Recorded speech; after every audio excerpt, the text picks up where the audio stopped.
Hey guys, how's it going? This is Dilmer again and welcome back to my channel. So first of all, thank you very much for joining the channel.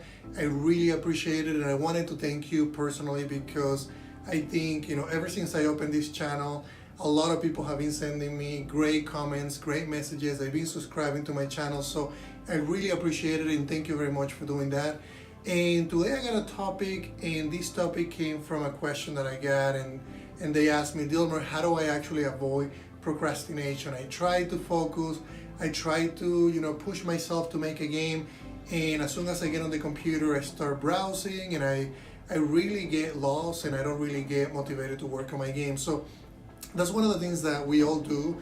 I used to be that way. I used to spend a lot of time looking at the game engine and then started browsing, and I wasn't concentrating, and therefore I started seeing what other people were doing, and I really I fell down. I know how that feeling is. I know how difficult that can be. So for me, that my life actually took a different shift completely, from being a procrastinator to being somebody that actually focus, to be somebody that actually is getting work done. And that's what I want to talk about in this video. I want to give you, I'm not going to say I'm going to give you 5 tips or 10 tips. I'm just going to give you tips, and I'm hoping that from what I'm telling you, you get a grasp of what actually takes to to make sure that you stay focused in completing your games. So one of the things that I really like to do is I try to make sure that I take notes as much as I can. Not only I take notes, but I set everything on my calendar. So if let's say that I'm going to be working on a game next week, or working on the game, let's say today, I try to make sure that I have everything. Let's say that I'm going to be working on it for an hour or for 2 hours.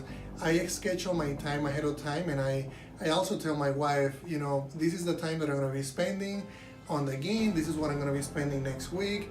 And the reason why I do that, the calendar, I do it because I want to make sure that I know what I'm working on. I want to make sure that I'm setting time aside to do that. The other involvement of my family in some of my decisions and making sure they know what I'm going to be doing, I do that to make sure that they feel like I'm incorporating them into my decisions.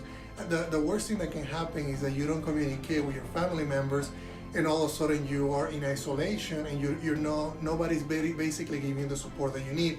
So for me, I really need a lot of support. I have my wife, I have kids, I have my family, and the more support that you get, the more focused that you can be in your game. So if my family is happy, my wife is happy, my kids are happy, that is basically like a check, like a balance. If the percentage of happiness in my family is great, then I'm gonna be happy, and that way I can focus on my games. If it's not great, then I'm not gonna be able to focus 100% in my games. So make sure that you're doing that. You're making sure that you're incorporating your family into what you're doing, into some of the decisions, and that might be difficult at first. It wasn't easy for me, but it takes time. It takes, it's gonna be a routine. It's gonna be time, spending on your game and letting your wife know, and working back and forth, and then you're gonna see that things are gonna start to work out. The other thing that I do for avoiding procrastination is I try to visualize myself finishing a lot of my games. So a lot of people ask me, Dilmer, how do you do it? How do you get a game done so fast?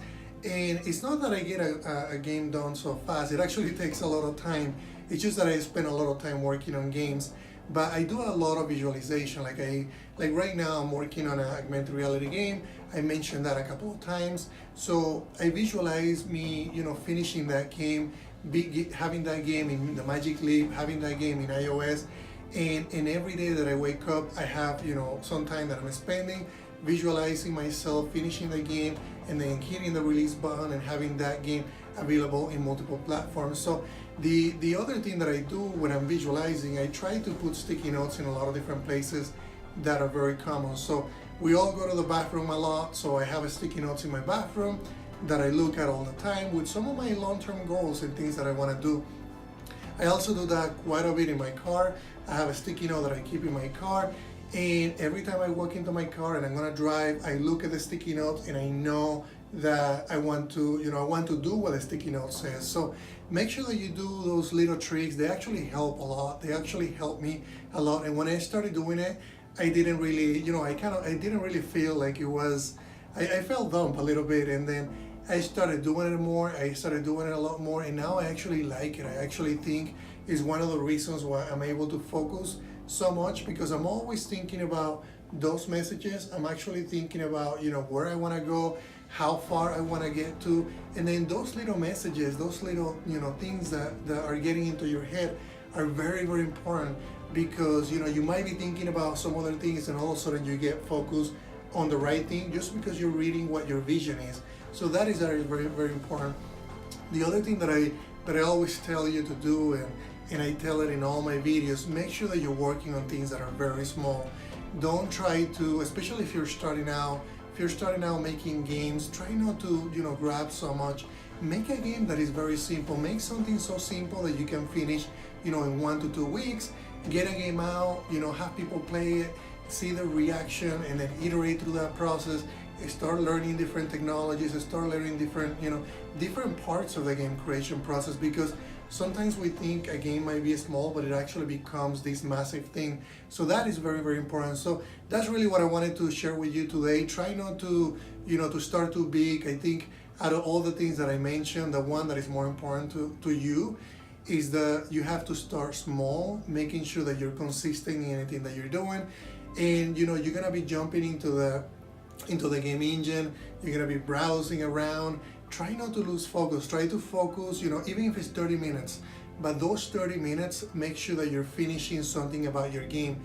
The reason why that is so important, because those 30 minutes, by finishing a task, is gonna give you the practice that you need for the next time. Let's say that you do that 30 minutes one day, you do it another day, you do it another day. Now it becomes part of your routine, it becomes actually part of you.